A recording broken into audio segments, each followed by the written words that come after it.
Okay, so my name is Nikki Kuiper. We're group 7 with Elise and Kelsey, and then we are going to be presenting on ataxia.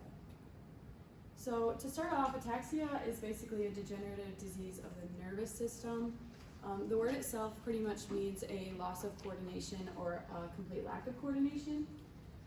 So some symptoms of this are going to be a poor coordination and an unsteady walk, and then this is going to be associated with a tendency of stumbling and things like that. You're going to experience changes in speech such as slurring, difficulty with motor tasks such as eating, writing, or buttoning up a shirt. And then you're also going to potentially experience nystagmus, which is going to be involuntary back and forth movements of the eyes. And then there may also be trouble swallowing. So some assessments that can be done for this are a physical assessment and a neurological assessment.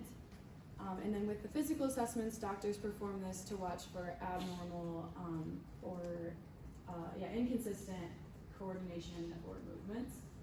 And then with the neurological exam, they're going to observe for things that may be affected by your brain and spinal cord, such as memory, concentration, vision, and things like that.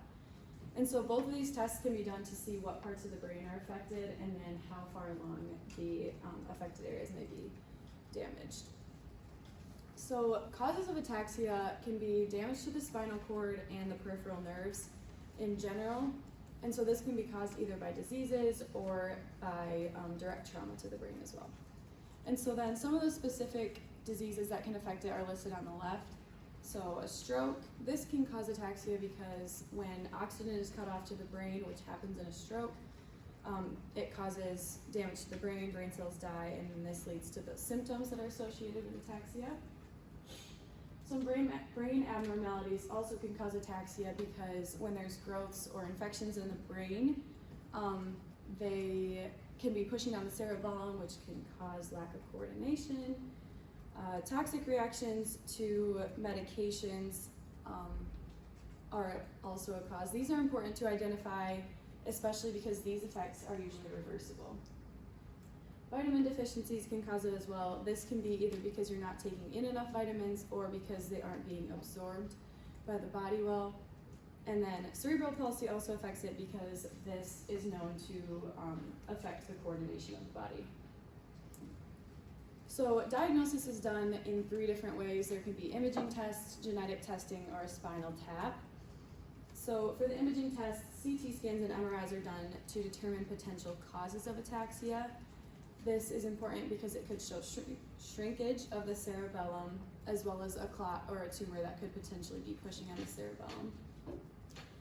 Genetic testing is also important to be done because some forms of ataxia are actually hereditary, and so then these can be done to determine if you or a family member have the hereditary gene of it. And then finally, a spinal tap can be done. This is where they test your cerebrospinal fluid.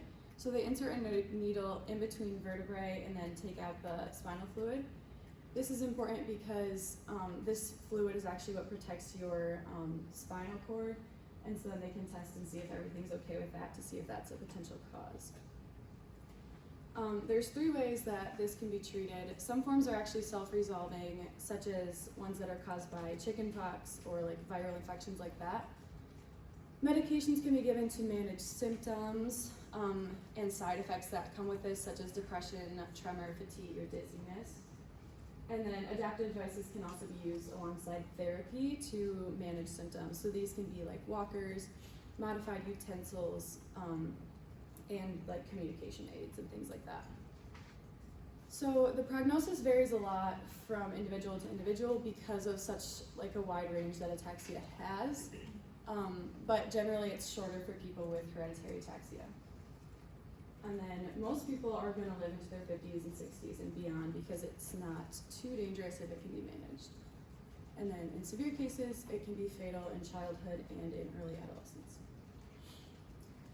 So patients with ataxia have been known to struggle with depression and anxiety, so they recommend support groups and therapists to aid in this and just make their life a little bit easier. But patients are advised to go to the doctor if they ever see recurrences in their symptoms.